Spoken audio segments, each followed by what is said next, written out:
Video भी मैं 4 दिसंबर के हिसाब से बना रहा हूँ और 4 दिसंबर 2020 के डेटा के हिसाब से मैं अपडेट कर रहा हूँ। ये सेक्टर रोटेशन पर है। तो कई लोग ये बोलते हैं मैं सेक्टर कैसे चूज करूं, तो वो मैं काफी डिटेल में समझाने वाला हूं इसमें। इसके लिए मैं क्या करूंगा, पहले हमने एक टाइम पे 2012 में अगर इनफैक्ट जो हम वेबिनार भी करते हैं तो कई बार हमने ये बताया होगा कि हमने 29 जून 2012 को तब बाय किया था, तब हमने इक्वल बाय किया था Nifty 20, Nifty junior, bank 20, infra 20। अब क्वेश्चन ये है कि हमने ये कैसे डिसाइड कर लिया कि हमको बैंक निफ्टी और इंफ्रा भी बाय करना चाहिए। जूनियर निफ्टी हमने बाय किया 29 जून 2012 को। ये मैंने पिछली वीडियो में आपको समझाया कि जूनियर निफ्टी कैसे पता करते हैं सस्ता है। तो उस दिन उसकी अर्निंग भी लो थी और उसकी पी रेशियो भी निफ्टी की पी रेशियो के हिसाब से कम चल रही थी, और क्योंकि निफ्टी की पी रेशियो के हिसाब से कम चल रही थी इसलिए हमने जूनियर निफ्टी लिया था। लेकिन हमने 29 जून 2012 को हमने बैंक निफ्टी क्यों ले लिया था? तो पहले तो हमने क्या सोचा होगा, जून 2012 तक इकोनॉमी वापस हो गई थी, इंटरेस्ट रेट नीचे जाने के बाद हमको लगा या इंटरेस्ट रेट नीचे होना स्टार्ट हुए, तब हमने बोला नई सेक्टर स्टार्ट हुई। तो हमारा इंटरेस्ट उस टाइम पे बैंकिंग सेक्टर में था क्योंकि फेज 1 में था, तो हमने बैंक के बारे में सोचा। अब बैंक को उस टाइम हमने 29 जून को क्या देखा था और 2012 वो एक बार देखते हैं। फिर हमने बीच में एनर्जी खरीदने की बात करी जो आपके शायद रिकॉर्डेड उसमें होगा। फिर हमने आईटी सेक्टर के बारे में बहुत बात करी, रिफ्रेशर सेशन में भी किया, उससे पहले 2-3 साल जब भी हमने किए सेशन तो हमने आईटी सेक्टर के बारे में बहुत बात करी। आपके जो इंडिविजुअल स्टॉक दोस्त हैं हम टीसीएस, इन्फोसिस सब की बात कर रहे होंगे, तो जब आप इंडिविजुअल स्टॉक करेंगे तो आपको वहां पे वो बात होगी। तो मैंने ये बैंक निफ्टी का क्यों लिया, इंफ्रा क्यों लिया, बीच में फिर एनर्जी पे क्यों चेंज हुए, आए हम एनर्जी में एक्स्ट्रा ऐड होंगे, फिर हम आईटी में क्यों आए, एक एक करके सब देखते हैं और फिर देखते हैं आज इन सेक्टर्स का क्या चल रहा है और आज कौन से सेक्टर्स रिलेटिवली चीप है। तो 29 जून 2012 को मैंने क्या किया था, बैंक निफ्टी में भी पी और अर्निंग एनालिसिस किया। तो अगर आप देखते हैं तो बैंक निफ्टी की पी रेशियो 29 जून को 14.13 चल रही थी और उसकी अर्निंग 731 चल रही थी। तो अब मैं ये मान रहा था कि अर्निंग ठीक ठाक चल रही है, एवरेज चल रही है। कैसे मान रहा था, 2007 से 2012 कितने साल हो गए, 5 साल। 5 साल में अर्निंग ग्रोथ कितनी हुई है, equal to rate, number of periods 5, TMT 0, starting value was 389, earning 389 थी और अब वो अर्निंग हो गई थी 731। तो मैंने बोला ये 5 साल हो गए और 5 साल में ये अर्निंग जो है वो कितनी बढ़ी है। तो इसकी जो ग्रोथ रेट चल रही थी वो 13% चल रही थी। तो मैं ये बिल्कुल नहीं बोल रहा लो चल रही थी, पर एवरेज चल रही थी। तो मैं ये बोल रहा था कि जो अर्निंग है वो तो एवरेज चल रही है। फिर बात आई कि पी रेशियो का क्या होगा। अब पी रेशियो हमने देखा है कि जब बहुत लो जाती है तो क्राइसिस में 6 के आसपास भी गई है, लो 6 के आसपास भी गई है और हाई में वो 30, 31, 32 के आसपास भी गई है। इनफैक्ट बीच में तो ये 50 भी चली गई। तो आप लोग क्या बोलते हैं, जो कंफ्यूजन हो सकता है कि बैंक निफ्टी की एवरेज क्या है, तो मैं आपको दिखा रहा हूँ कैसे पता करें कि बैंक निफ्टी की एवरेज क्या है। तो उसके लिए मैं अपना स्क्रीन चेंज कर रहा हूँ और आपके पास एक फ्लिप डेटा शीट आया है ईमेल में जिसमें हमने सेक्टर्स की लोएस्ट और हाईएस्ट पी रेशियो बताई। अब मैं सबसे पहले बैंक निफ्टी में जाता हूँ, लेट अस सी।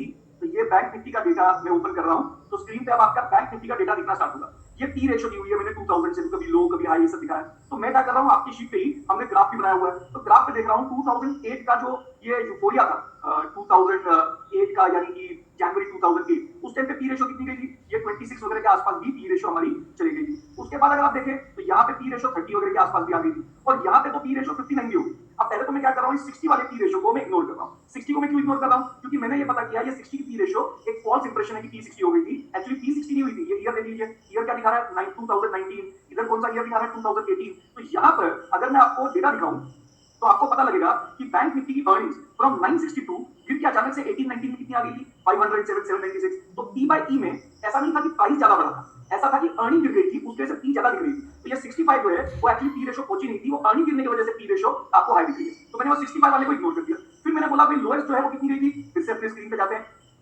लोएस्ट यहाँ पे 6 के आसपास की आ गई।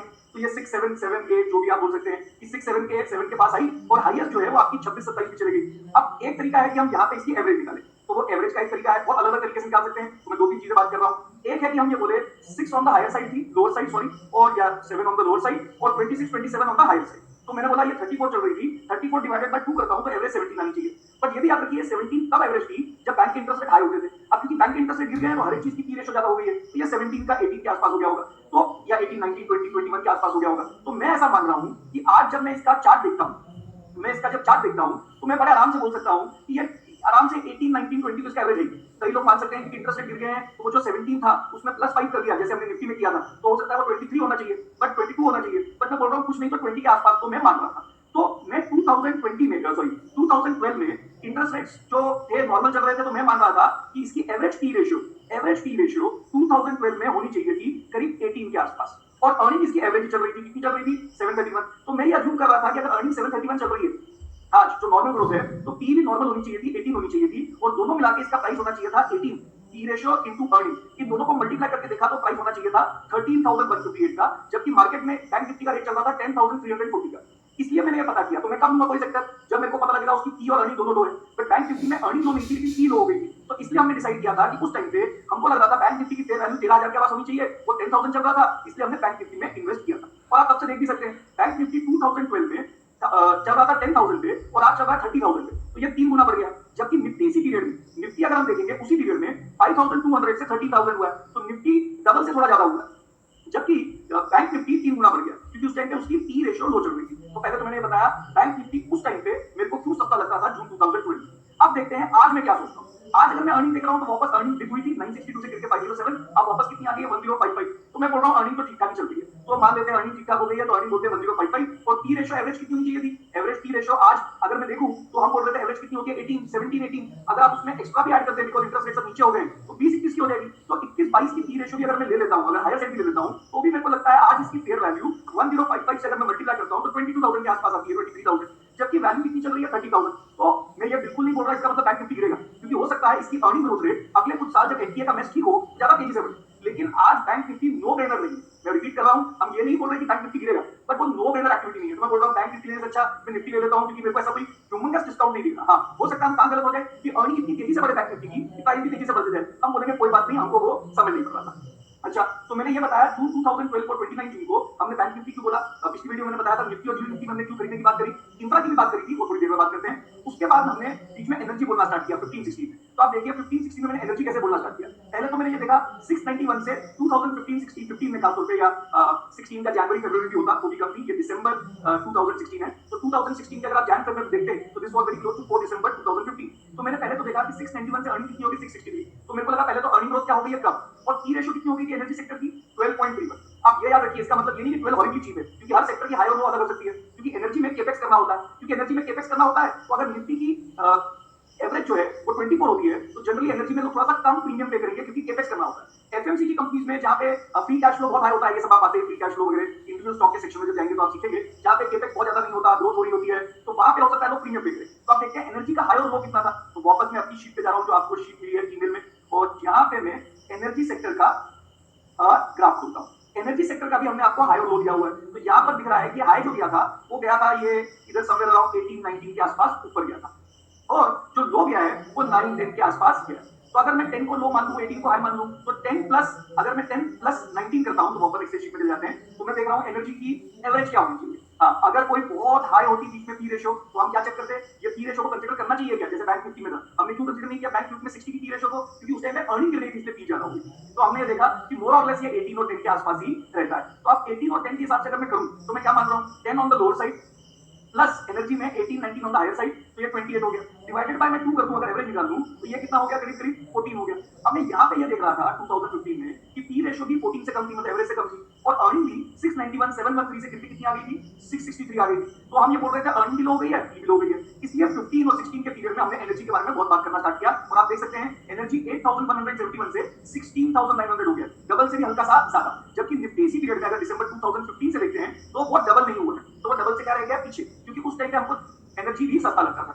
उसी तरीके से हमने बीच में आईटी की भी बात करना स्टार्ट करी। आईटी हमने 2017-16 में क्यों बात करना स्टार्ट करी, 17-18 में, तो वापस देखिए 656 से 633। तो पहले तो मेरे को दिखा कि अर्निंग थोड़ी सी स्लो हो गई है, क्योंकि बहुत कंसर्न था ट्रम्प का वीजा का क्या होगा, और लोग बोलते थे सैचुरेशन आ गया है, तो एक तो अर्निंग हल्की सी कम हो गई। फिर और ये आप इंडिविजुअल स्टॉक जब सीखेंगे तो मैं उसमें टीसीएस की बात करवाऊंगा, तो वहां पे भी इसको रिलेट करिएगा। तो अर्निंग कम हो गई और साथ में पी कितनी चल रही थी 70। तो आप देख लेते हैं एवरेज पी कितनी होनी चाहिए। तो अब यहाँ जाते हैं और सीएनएक्स आईटी की शीट निकालते हैं।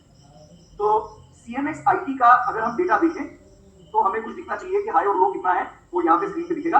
अब एक हाई तो 400 की पी रेशियो भी चलेगी, बट ये कंसीडर क्यों नहीं करना, ये वो .com बबल है, तो उसको भूल जाइए .com बबल को। फिर अगर आप यहाँ देखें .com बबल के बाद 2005, 2006, तब ये 44, 45 पे भी गई है। तो ये 45, 47 पे दिख रही है, 50 की दिखेगी शायद अगर आप पीछे चले जाएंगे कहीं पे, तो ये 50, 51 की दिख रही है। और लोएस्ट अगर मैं देखूं यहाँ पर आगे, इसको छोड़ देते हैं कि ये एक मेरे ख्याल से वो जो ग्रीन कलर की शीट है उसका आ रहा है, हमको ब्लू कलर वाला चाहिए।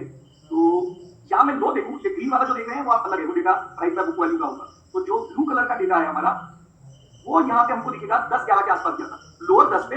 अगर मैं इसको इग्नोर भी कर देता हूँ ये 400 को, तो हाईएस्ट 50 के आसपास दिया। अगर मैं 50 को भी इग्नोर कर देता हूँ और मैं यहाँ वाला डेटा देखता हूँ, तो यहाँ वाले डेटा में भी 27, 28 तो गया ही है। तो अगर मैं, मेरे जैसे लोग ये सोच रहे थे 2017 में कि अगर मैं आईटी को लोअर 10 पे भी मान लूं और हाई 28 पे भी मान लूं, जबकि शायद मेरे को हाई 44, 45 लेना चाहिए था, बट अगर मैं 28 पे भी मान लूं तो 38 हो गया, और 38 डिवाइडेड बाय मैं 2 करता हूं तो ये कितना हो गया, 19 हो गया। और अगर तो मैं लोअर को 10 मानता हूं, ऊपर वाले को 14 पे मान लेता हूं, तो एवरेज जो है मेरा 25 आ जाएगा। तो मैं ये बोल रहा था 25 ना भी हो, 19 तो मेरे को ले ही सकता हूं एवरेज। अब अगर मैं 19 एवरेज ले रहा था तो मुझे क्या दिख रहा था, एक तो पी रेशियो 19 से एवरेज से क्या चल रही थी नीचे, और अर्निंग ग्रोथ रेट भी 656 से कहा आ गई थी नीचे। तो अर्निंग और पी दोनों नीचे आ रही थी, इसलिए हमने आईटी सेक्टर की बात करी, उस टाइम खरीदी। अच्छा, अब एक और दो सेक्टर के बारे में बात करते हैं जो आज भी हमको शायद सस्ते दिखते हैं, और आज भी हमको वो सस्ते दिखते हैं। और थोड़ा बहुत एनर्जी हो सकता है आज आप सस्ता देखें, क्योंकि एनर्जी 1206 से कहा गया 1007 अर्निंग्स। लेकिन अगर मैं मानूं कि पी रेशियो एवरेज हो जाए, एवरेज कितनी थी इसकी 10 on the lower side, 18 on the higher side, तो 14 एवरेज थी, तो इसकी एवरेज 14। तो मैं ये बोल रहा हूं अगर ये 14 हो जाए और अर्निंग 1206 से जो आज गिर के 1007 है वो 1206 हो भी जाए, तो दोनों को अगर मैं मल्टीप्लाई करके देखता हूं तो आज 14 इंटू 1206 भी होती, तो भी इसका प्राइस 16,884 होता, और प्राइस कितना चल रहा है 16,923। तो आज मेरे को, मैं ऐसा नहीं बोल रहा एनर्जी महंगा है, बट मैं बोल रहा हूँ ऐसा नहीं लगता कि कोई बहुत ज्यादा आपको डिस्काउंट मिल रहा है, इसलिए शायद एनर्जी पे हम इतना फोकस नहीं कर रहे। जो हमारा आईटी इंडेक्स है उसमें भी अर्निंग ग्रोथ रेट थोड़ी स्लो चल रही है 742 की 742, लेकिन पी रेशियो अपने एवरेज से कहां चल रही है, ऊपर चल रही है। तो मैंने बोला उसमें भी मेरा बहुत ज्यादा ध्यान शायद नहीं है। अब मैं दिखा रहा हूं इंफ्रा और मेटल आज की डेट। तो आज अगर हम इंफ्रा और मेटल देखेंगे तो हमको कुछ दिखने को मिलेगा। तो पहले इस वीडियो में इंफ्रा के ऊपर बात करते हैं और नेक्स्ट वीडियो में बात करेंगे हम मेटल के ऊपर कि आज मेटल में क्या दिखता है। तो एक आज इंफ्रा क्यों सस्ता लगता है उस पर डिस्कशन हो सकता है, और एक जो हमसे शायद अब हम पीछे देखें तो गलती हो गई, हमने 29 जून ये वाली शीट ओपन करते हैं वापस, 29 जून 2012 में हमने जब सबको बोला था बाय करने के लिए, तो हमने निफ्टी जूनियर भी बोला था, बैंक 20 भी बोला था, इंफ्रा 20 भी और निफ्टी भी। निफ्टी भी उस पीरियड में डबल से ज्यादा हो गया, जूनियर निफ्टी 3 गुना से ज्यादा हो गया, बैंक निफ्टी भी 3 गुना से ज्यादा हो गया, बट इंफ्रा में ऐसा नहीं हुआ। तो इंफ्रा में क्या गड़बड़ हो गई, हमने क्या सोच के बाय किया था वो देखते हैं। हमने इंफ्रा में ये सोच के बाय किया था 2012 में कि अर्निंग जो है वो 135 से 131 तो ये चल रही थी, और पी रेशियो कितनी चल रही थी 18 चल रही थी। तो मैंने उस टाइम पे एवरेज पी रेशियो देखी होगी, तो एवरेज पी रेशियो देखते हैं। इंफ्रा ढूंढते हैं हम यहाँ पे अपने शीट में, CNX infra, here it is CNX infra. अगर हम देखें तो इसकी हाई और लो पी रेशियो कितनी होती है वो देखने की कोशिश करते हैं।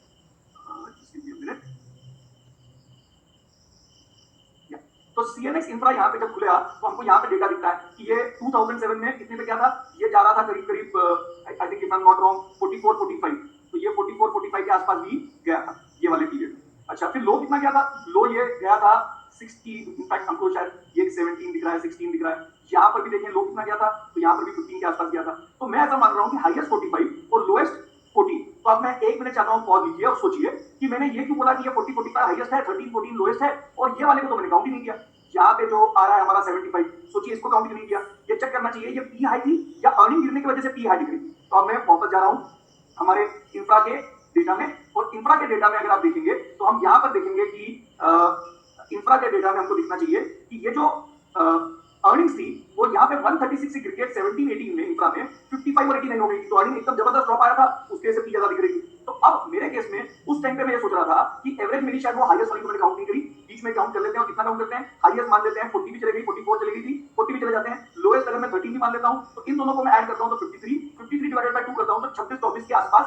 अगर मैं 40 भी मान लेता हूँ तो 24 25 के आसपास एवरेज होनी चाहिए। अब मैं ये मान रहा था उस दिन कि अर्निंग भी लो चल रही है 135 से 131, और पी रेशियो भी जो 24 25 26 की एवरेज होती है वो शायद 18 पे चल रही थी। तो मुझे लग रहा था बहुत सस्ता है, और मेरे ख्याल से सस्ता भी था, लेकिन प्राइस ज्यादा नहीं बढ़ा। क्यों नहीं बढ़ा, ये 2415 पे हमने बाय किया था इंफ्रा, और आज इंफ्रा 3565 पे चल रहा है। तो अगर आप देखेंगे निफ्टी से हल्का सा पीछे रह गया, निफ्टी तो डबल से भी ज्यादा हो गया, ये डबल भी नहीं हुआ है। तो गड़बड़ क्या हुई है, बहुत सालों में अर्निंग ग्रोथ बढ़ी है। तो मेरे ख्याल से ये दोनों गवर्नमेंट्स का रिपोर्ट कार्ड है एक तरीके से, जो आपको बताता है कि इंफ्रा में कोई काम नहीं हो पाया। 131 की अर्निंग 2010 में भी जाते तो 116 की अर्निंग, वो आज भी डेटा देखेंगे तो 74 की अर्निंग होगी। लेकिन आज मैं क्या सोच रहा हूँ, मैं क्या सेल कर देना चाहिए आज इंफ्रा 20 क्योंकि बड़ा नहीं है, तो मैं ऐसा नहीं सोच रहा। मैं सोच रहा हूँ कि ये जो 133 140 150 की अर्निंग थी वो तो कभी कभी आई जाएगी। तो अगर मैं 150 की अर्निंग भी मान लेता हूँ और पी रेशियो नॉर्मल आ जाती है, और नॉर्मल आके अगर पी रेशियो 24 25 पे भी आ जाती है, तो अगर 24 इंटू 150 करता हूँ मैं, तो उसके हिसाब से प्राइस जो आता है वो 3600 के आसपास आता है। और एवरेज ऐसे की देखा जाए तो एवरेज कितनी है 26.5, तो अगर 26.5 करके करता हूं तो कितना हो जाता है 3975। तो हमको ऐसा लगता है कि चांसेस बहुत ज्यादा है कि इंफ्रा थोड़ा सा सस्ता है। इंफ्रा की अपनी प्रॉब्लम है, प्रॉब्लम क्या है, इंफ्रा में आगे बढ़ने के लिए कैपेक्स करना पड़ता है। एक बड़ा प्रोजेक्ट बीच में अटक जाए तो सालों साल अटक जाता है, तो कंपनी के सारी रेवेन्यू की गड़बड़ हो जाती है। तो ये प्रोटेस्ट अगर हो जाए लैंड के लिए कुछ भी, तो वो एक बहुत बड़ी प्रॉब्लम है। बट इन जनरल मैं तो ये भी नहीं मानता कि इंफ्रा की अर्निंग 150 होगी। मैं तो ये मानता हूं जब इंफ्रा चलना स्टार्ट होगा तो अर्निंग 150 से भी क्या हो चुकी होगी, बहुत सिग्निफिकेंटली बढ़ गई होगी, क्योंकि 152 150 तो कब चल रही थी 2014 में। तो यहाँ पे 150 बोलना भी गलत है, 150 से भी नॉर्मल ग्रोथ हो गई तो 15% बढ़ गई, और अगर वो 15% बढ़ गई 170 180 की हुई तो 180 की अर्निंग अगर हो गई एक दो साल में कभी भी, और पी 26.5 हो गई, तो ये 4770 का प्राइस आता है। तो इंफ्रा हमको थोड़ा सा लगता है रिलेटिवली चीप है। अब क्या करते हैं, एक और आप समझते हैं मेटल का हम क्या करें। तो मेटल में मैं क्या करूंगा, ये मैंने डेटा डाला हुआ है, तो प्राइस और पी रेशियो यहाँ पे एंटर करूंगा, सब चीजों का डेटा आएगा फिर डिस्कस करेंगे। बट मैं चाहता हूं आप यहाँ पे 1 मिनट के पॉज करिए, और पॉज करके मेटल का एनालिसिस आज की डेट का खुद करिए। तो पहले आज का आप क्या करेंगे, प्राइस लिखेंगे 4 दिसंबर सबका, फिर पी रेशो लिखेंगे, फिर उसकी अर्निंग एनालिसिस करेंगे, फिर यहाँ पे मेटल का आप क्या देखेंगे, हमारा एवरेज पी क्या होता है, तो यहाँ पे मैं दिखा देता हूँ। सीएनएक्स मेटल में जाएंगे, एवरेज पी देखेंगे, और एवरेज पी देख के आप ये कंक्लूड करने की कोशिश करेंगे कि आज मेटल सस्ता है या नहीं सस्ता है। हाँ, मेटल की अपनी प्रॉब्लम्स है। मेटल की क्या प्रॉब्लम है, जैसे जब आप इंडिविजुअल स्टॉक्स करेंगे तो आपको दिखेगा, हमने आपके उस टाइम पे 16-17 में जब बात कर रहे थे तो हमने टीसीएस की बात की, it has done very well, हमने भारतीय एयरटेल की बात की, it has done very well, हमने बोला आईटीसी अच्छा बहुत है लेकिन थोड़ा सा महंगा है। आज हमको आईटीसी अच्छा भी लगता है, सस्ता भी लगता है। ओएनजीसी में बहुत गलत हुए हैं, ओएनजीसी की कमोडिटी है, तो कमोडिटी में हम ओएनजीसी सेल नहीं कर रहे अभी, बट गलत क्या होता है कमोडिटी में, कमोडिटी का अगर प्राइस गिरता है तो कंपनी अपने आप प्राइस ऊपर नहीं कर सकती। ये सब चीजें आप इंडिविजुअल स्टॉक्स का जब सेक्शन आएगा उसमें सीखेंगे। तो मेटल में भी ये होता है, ऐसा नहीं है जैसे सब जगह मैगी बनाता हूं, अगर किसी ने मैगी का रेट, नूडल्स का रेट कम किया तो मैगी को रेट कम करने की जरूरत नहीं है, मैगी बोलेगी हम तो इतने का बेचेंगे। लेकिन अगर ऑयल का प्राइस गिरता है तो ओएनजीसी कुछ नहीं कर सकता, उसको प्राइस गिराना ही पड़ता है। अगर समझे एल्यूमिनियम का प्राइस गिरता है तो कंपनी को भी प्राइस गिराना पड़ता है, आपके पास प्राइसिंग पावर नहीं है। तो ये प्रॉब्लम्स होती हैं, इसकी वजह से कई बार लोग मेटल के ऊपर ज्यादा प्रीमियम पे नहीं करते। तो जैसे मैंने बोला, एक ब्रेक पॉज कर सकते हैं वीडियो को, और वीडियो को पॉज करके आपको ये सोचना है कि आज मेटल की सिचुएशन क्या है और उसके हिसाब से आप मेटल में आज क्या करते हैं। और तब तक मैं ये डेटा एंटर करूंगा और फिर इसको अपडेट करेंगे इसी वीडियो पे, इसी के अंदर। तो take your time and think about metal, पूरी कैलकुलेशन करिए और उसके बाद वीडियो देखिए ताकि आप अपना भी व्यू बना सकें। परफेक्ट। तो अब मैं मान रहा हूं आपने जब डेटा लिखा होगा तो ये डेटा है 4 दिसंबर का, ये प्राइस लिखी है, पी रेशियो लिखी है, और यहाँ पर हमको अर्निंग एनालिसिस कुछ मिल रहा है। तो पहले तो मेरे को क्या दिखता है मेटल में 281 से अर्निंग गिर के कितनी हो गई है, 281 से गिर के 183 हो गई है। तो एक प्रॉब्लम है बिकॉज कमोडिटी की डिमांड कम हो गई होगी जब लॉकडाउन वगैरह हुए होंगे दुनिया में, तो ये अर्निंग थोड़ी सी एकदम तेजी से नीचे आ गई है। जो हम एक्सपेक्ट करते हैं कि अर्निंग तो वापस 281 हो ही जाएगी, 281 282 अर्निंग तो हमारी बढ़ी है। अब क्वेश्चन ये है कि पी रेशियो आज जो 17.24 चल रही है वो ठीक है या नहीं है। तो क्या करते हैं उसके लिए, देखते हैं कि हिस्टोरिकली मेटल इंडेक्स, ये रहा मेटल, इसकी हाईएस्ट 2009 2010 में कितनी गई है। अगर मैं यहाँ देखूं तो ये 25 तक गई है, उससे भी ऊपर गई होगी, एक बार देखिए। तो ये हमारी शायद 25 के आसपास, 26 के आसपास गई होगी, 26.21। और जो लोएस्ट है वो कितनी गई है, लोएस्ट अगर मैं इसको ये वाले चीजों को छोड़ दूं, ये लीमेन क्राइसिस वगैरह, तो ये लोएस्ट जो है वो ये गई है हमारी 9.4 समथिंग पे, इधर 9 पे गई है, और ऊपर जो है वो गई है हमारी 27.41 के आसपास। 27 ऊपर 9 नीचे, और ये वाले जो ऊपर गए हैं उसको मैं इग्नोर कर रहा हूँ, 44 45 क्यों इग्नोर कर रहा हूँ, वापस सोचिए। उस टाइम की अर्निंग एनालिसिस करते हैं, ये कौन सा पीरियड चल रहा है हमारा, 17 की बात चल रही है। तो 17 में क्या पी बढ़ी थी, प्राइस बढ़ा था, या अर्निंग गिर गई थी। तो ये देखिए 136 से यहाँ पे मेटल में 17 में 16-17 में हमारी यहाँ पे अर्निंग 67 आ गई थी, उसके वजह से फरवरी 2017 का डेटा था, तो क्योंकि अर्निंग गिर गई थी इसलिए पी क्या दिख रही थी, ज्यादा दिख रही थी। तो मैंने बोला ऐसा करते हैं, उस वाले जो बड़ा वाला 44 वगैरह था उसको तो हम इग्नोर कर देते हैं, लेकिन हम ये तो बोल ही सकते हैं कि कहीं कहीं कुछ नहीं तो 26 27 on the higher side, 9 on the lower side ले लेता हूं। अगर मैं 9 ऑन द लोअर साइड भी ले लेता हूं तो वापस जाते हैं अपने शीट पे और देखते हैं कि अगर हाई जो है वो 26 27 का है और लो जो है वो 9 का है, तो इसका 35, और इसको अगर मैं डिवाइडेड बाय 2 करूं, इसको अगर मैं डिवाइडेड बाय 2 करूं तो ये एवरेज जो है वो कितनी आती है, 17.5, और एवरेज कितनी चल रही है, 17.24। तो मैं ऐसा सोच रहा हूं कि मेटल की पी पे एवरेज चल रही है लेकिन अर्निंग बहुत लो चल रही है। अगर अगले साल पी रेशियो 17 की 17 रहे, ये ना बढ़े, लेकिन अर्निंग 282 हो जाए अचानक से, तो प्राइस क्या हो जाएगा, 17 into 282। तो यहाँ पर हमको लगता है यहाँ पर मार्केट थोड़ी सी 4794 पे है और चल रही है मार्केट 3161। तो मेटल थोड़ा सा हल्का सा लगता है चीप। अच्छा, मेटल लेंगे कैसे, मेटल का कोई इंडेक्स फंड नहीं है, तो आपको क्या करना पड़ेगा, मेटल सेगमेंट में जो जो कॉन्स्टिट्यूएंट्स, वो एनएससी की साइट का कॉन्स्टिट्यूएंट्स चेक कर सकते हैं, और वो कॉन्स्टिट्यूएंट्स चेक करके आप पता कर सकते हैं कौन सा, जैसे टाटा स्टील, जेएसडब्ल्यू, हिंडाल्को, उसी रेशियो में आप पूरी बास्केट खरीदने की बात कर सकते हैं। बट यस, आज अगर मेरे पास 100 रुपए होते तो हमने देखा निफ्टी भी बहुत सस्ता तो है नहीं, तो शायद मैं आज 100 रुपए में से अगर मैं सेक्टर्स के बारे में भी सोच रहा होता तो मैं 30-40 रुपीज तो स्टॉक मार्केट में डाल देता और 60-70 रुपीज में डेट में डाल देता, 40 कर लेते हैं, और 60 में डेट में डाल देता। 60 रुपीज से मैं क्या करता, एसटीपी, आगे वाली वीडियो में बहुत आएगा, जो पैसा है हर महीने ट्रांसफर करते जाइए ताकि ऐसा ना हो 60 के 60 डेट में गए जाए, तो एटलीस्ट ऐसा ट्रांसफर करते रहिए कि डेट में पैसा कम होते जाए। डेट में अगर आपका 1 लाख रुपए पड़ा है तो 1 लाख रुपए के ऊपर 1200 से 1500 रुपए हर महीने ट्रांसफर करिए, इसको बोलते हैं सिस्टमैटिक ट्रांसफर प्लान। ये आगे वाली वीडियो में आपको समझ पड़ जाएगा, स्पेशली जब आप डेट फंड्स करेंगे तो वहां पे हमने सिस्टमैटिक ट्रांसफर प्लान की बात की। लेकिन 40 रुपए में डाल देता आज स्टॉक मार्केट में, 40 में से शायद मैं 30 रुपए लिख नहीं रखता, 5 रुपए में इंफ्रा ले लेता, इंफ्रा के लिए मेरे पास इंफ्रा बीज नाम की पीटीएफ है इंफ्रा बीज का, वो ले लेता, और 5 रुपए में मेटल में डाल देता। मेटल के लिए मैं अलग अलग वो स्टॉक्स ले रहा होता हूं उसको रेप्लिकेट करने के लिए। आप इसको 25 7.5 ले सकते हैं, वो आप अपनी तरफ से देख सकते हैं। मैं 5 क्यों ले रहा हूं, क्योंकि मेरे को ये आप जब इंडिविजुअल स्टॉक्स करेंगे तो आपको समझ पड़ेगा कि हमको एफएमसीजी ज्यादा अच्छा क्यों लगता है एज कंपेयर टू मेटल या एज कंपेयर टू इंफ्रा। इनमें केपेक्स कम होता है, मार्जिन ज्यादा होते हैं, ब्रांड होता है, मोड होता है, ये सब चीजें आप सीखेंगे आगे। लेकिन मैंने आज बताया जनरली देखा जाए तो इंफ्रा और मेटल थोड़ा बहुत सस्ता लगता है, एनर्जी ठीक ठाक लगता है, बाकी कोई ऐसा ह्यूमंगस डिस्काउंट पे नहीं लगता, और नेचुरली ह्यूमंगस डिस्काउंट हो ही नहीं सकता। जब मार्केट की पी रेशियो ज्यादा हो, निफ्टी की ज्यादा हो, तो अधिकतर सब कुछ उसके साथ बढ़ रहा होगा। बट इस टाइप के लोगों का मेटल और इंफ्रा पे फोकस कम है, ऐसा दिखता है, और यहाँ पे हल्का सा चांस दिया जा सकता है। लेकिन लेकिन ये पैसा जो हम चांस लेंगे वो किसमें होगा? ये तो हमने 100 रुपीज को 40-60 में डिस्ट्रीब्यूट किया है, ये वेल्थ मैक्सिमाइजेशन का पैसा है। लाइफ के इंपॉर्टेंट गोल्स सिर्फ चल रही है, जो 5 साल के अंदर है, याद रखिए हमने फ्रेमवर्क बनाया, चेक करिए, जो 5 साल के अंदर खर्चा होने वाला है वो तो डेट में रखना है। इंपॉर्टेंट गोल 10 साल की दूर, उसके लिए एसआईपी चल रही है। जो वेल्थ मैक्सिमाइजेशन का पैसा बचता है उस 100 को मैं आज डिवाइड कर रहा होता तो 40-60, लेकिन 60 डेट में ना रह जाए तो मैं नंबर चेंज कर लेता हूं, एक और आइडिया देता हूं। संजय मेरे पास वेल्थ मैक्सिमाइजेशन का 10 लाख होता तो 4 लाख रुपए में आज इन्वेस्ट कर देता, उसमें से मान लेते हैं मैंने 3 लाख रुपए इन्वेस्ट कर दिए निफ्टी में, 50,000 रुपए इन्वेस्ट कर दिए मैंने इंफ्रा में, 50,000 रुपए इन्वेस्ट कर दिए मैंने से मेटल में, और 6 लाख रुपए मैंने डाल दिए, 6 लाख रुपीस मैंने डाल दिया अपने डेट फंड में। ये डेट फंड आप आगे सीखेंगे तो डेट फंड की बात करिएगा। और 6 लाख रुपए में से हर लाख के ऊपर से 1500 रुपए, तो 6 लाख इंटू 1500, 6 लाख इंटू 1500 मतलब 9,000 रुपए। 9,000 रुपए मैं हर महीने पर मंथ यहां से एसटीपी कर देता टू निफ्टी, मतलब डेट में से हर महीने 9,000 निकलेंगे, हर महीने निकलते रहेंगे, ताकि डेट का पैसा कम होते जाए और स्टॉक मार्केट में पैसा जाते जाए। क्योंकि अगर तो मार्केट बीच में गिर गई नेक्स्ट 5-6 साल में तो ये 6 लाख में से कुछ बचा होगा तो उसको पूरा डाल देंगे, और अगर बाई चांस मार्केट नहीं गिरी तो एटलीस्ट ये पूरा 6 लाख 5-6 साल में स्टॉक मार्केट में इन्वेस्ट हो जाएगा। तो आई होप ये वीडियो आपको ये समझा रही होगी कि सेक्टर्स को कैसे देखते हैं डिटेल में। तो मैंने बहुत कोशिश की है कि मैं सेक्टर्स को हर पिछले जो सेक्टर मैंने चूज किए हैं उनकी मैं अर्निंग और की देखूं और आपको समझाऊं कि मैंने क्यों लिया था, और आज इंफ्रा और मेटल हमको रिलेटिवली क्यों सस्ते लगते हैं। लेकिन उसके बावजूद हम बहुत बड़ा एक्सपोजर क्यों नहीं ले रहे, वो भी मैंने बताया कि metal, infra, for that matter हम कभी ऑटो के बारे में बात करते हैं, या आगे सीखने वाले हैं इंडिविजुअल स्टॉक जब करेंगे कि इनमें ये डिफिकल्ट टू डू बिजनेस है, केपेक्स करना पड़ता है, बार-बार पैसा जा रहा होता है, एक गाड़ी अच्छी बन गई तो ठीक है, नहीं बनी तो जितना पैसा गया वो वेस्ट हो जाएगा, तो वो सब अलग-अलग इश्यूज होते हैं, वो इंडिविजुअल स्टॉक में आप सीखेंगे। तो thank you so much, I hope इसने कुछ सेक्टर रोटेशन में वैल्यू ऐड की होगी।